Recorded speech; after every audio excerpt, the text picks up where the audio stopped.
Assalamualaikum warahmatullahi wabarakatuh. Kembali lagi di channel Nasihat Kehidupan Misteri.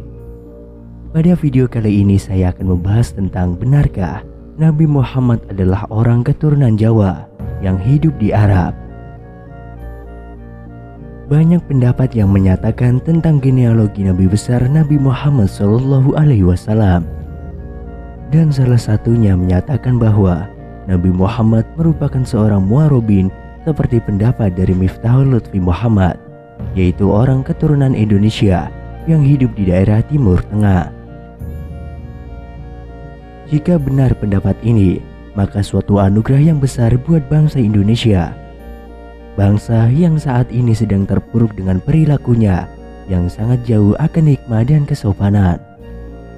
Bangsa yang saat ini tidak memiliki tokoh panutan dan teladan yang menomorsatukan Tuhan sesuai dengan sila pertama, ketuhanan yang Maha Esa, ikhlas dan jujur. Dengan adanya pendapat seperti ini, maka diharapkan adanya perubahan perilaku dan semangat kembali mempelajari suri tauladan manusia agung tersebut berupa hadis dan sejarahnya yang selama ini banyak ditinggalkan oleh masyarakat Indonesia. Seperti kata budayawan M.H. Ainun Najib yang menyoroti dan menyimak tentang Nabi Muhammad. Nabi Muhammad SAW layak diduga sebagai seorang Arab Jawa, bukan Arab Tulen. Nabi Muhammad menolak digambar wajahnya demi menghindari kontroversi pada masa setelah ia wafat. Kontroversi itu terutama mengenai ciri fisik Nabi Muhammad yang layak diduga tidak persis Arab Tulen. Cara berjalan Nabi Muhammad SAW tidak menunjukkan ciri gestur Arab Tulen yang mendongak kepala dan jumawa. Cara berjalan Nabi Muhammad ialah melangkah santun dan seperti menuruni ketinggian bukit Tawadlu. Cara berjalan Nabi Muhammad adalah berat badan atas condong ke depan atau membungkuk dan kaki kuat berkuda-kuda. Tutur kata Nabi Muhammad lemah lembut. Mana ada orang Arab Tulen yang begitu, terutama pada masa itu. Tutur kata yang lemah lembut ini adalah ciri khas dari orang Jawa. Berbeda jauh dengan style Arab yang suka berbicara kasar dan meledak-ledak. Gestur dan tutur kata Nabi Muhammad ini menjadi magnet, sehingga kehadirannya menyedot perhatian Arab-Arab Tulen. Nabi Muhammad SAW suka bertapa atau khalwat. Bangsa Arab Tulen tidak punya tradisi seperti ini. Bertapa adalah ciri khas dari orang Jawa. Jika membicarakan tentang garis keturunan Nabi Muhammad, maka tidak akan jauh perbincangannya dengan Ibunda Siti Hajar dan Nabi Ismail alaihissalam. Dan perlu diketahui pula bahwa nama Ismail merupakan bahasa Ibrani atau Yahudi, bukan asli bahasa Arab yang artinya hamba Tuhan. Ibunda Siti Hajar sebelum dinikahi oleh Nabi Ibrahim alaihissalam adalah budak yang utama dari Fir'aun Khufu, raja Mesir kuno yang mengangkat dirinya sebagai Tuhan dan mengaku sebagai keturunan Ratu Adil dan Osiris dewa matahari dan bulan bahasa Mesir kuno. Fir'aun Khufu menganggap dirinya pantas menjadi Tuhan karena secara hidupnya dia tidak pernah sakit secara kasat mata, semacam pilek dan batuk atau lain sebagainya. Fir'aun Khufu berumur panjang, konon sampai 600 tahun, mempunyai kekuasaannya absolut dan mutlak.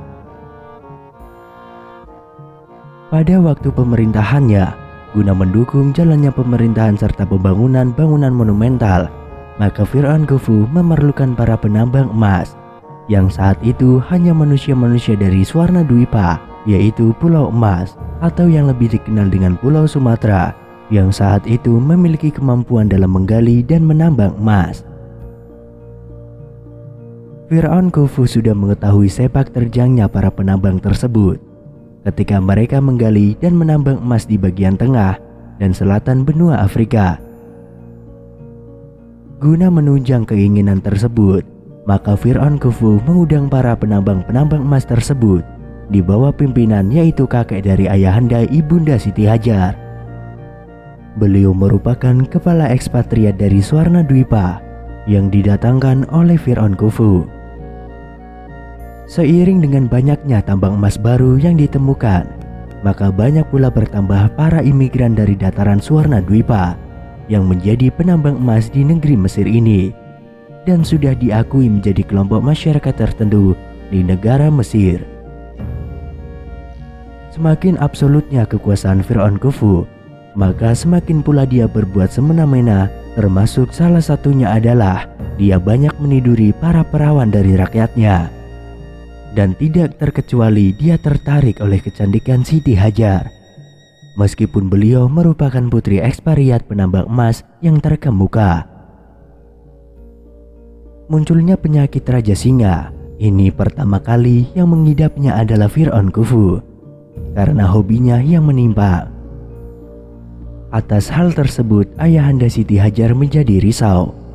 Oleh karena itu, suatu ketika ayahanda Siti Hajar menawarkan kepada Fir'aun agar Siti Hajar dianggap sebagai keluarganya, agar ibunda Siti Hajar tidak ditiduri oleh Fir'aun Khufu.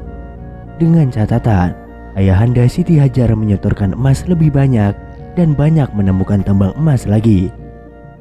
Pada saat itu, para permaisuri Fir'aun banyak yang menolak status ibunda Siti Hajar yang merupakan keturunan luar bangsa Mesir. Dan pada akhirnya, agar membedakan status ibunda Siti Hajar dengan para permaisuri, maka telinga ibunda Siti Hajar ditindik atau diberikan anting-anting. Maka anting-anting ini merupakan bentuk aksesoris ibunda Siti Hajar yang pertama di dunia. Di samping beliau pula yang mengenalkan sabuk untuk mengikat pinggang. Waktu pun berlalu hingga kedatangan khalifah dagang yang dipimpin oleh Nabi Ibrahim, hingga si Fir'aun Khufu tertarik akan kecantikan ibunda Sarah. Dan diboyonglah ibunda Sarah ke istana, dan ketika akan ditiduri, Fir'aun Khufu tidak sanggup menggerakkan badannya.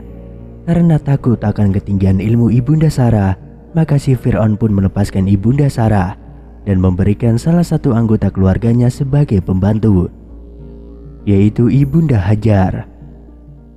Dan ibunda Hajar pun ikut dengan rombongan dari Nabi Ibrahim yang kelak dinikahinya dan kemudian ditempatkan di Makkah, serta mempunyai anak yang bernama Ismail dan mempunyai keturunan sebagai nabi penutup, yaitu Nabi Muhammad SAW. Kalau misalkan memang perlu penelitian lebih lanjut, maka Nabi Muhammad pun meninggalkan fisiknya, yaitu berupa rambut yang disimpan di museum di Turki. Dari rambut itulah maka akan banyak diketahui tentang gen, DNA, dan golongan darah yang nantinya dapat mengacu pada genealogi Nabi Muhammad SAW.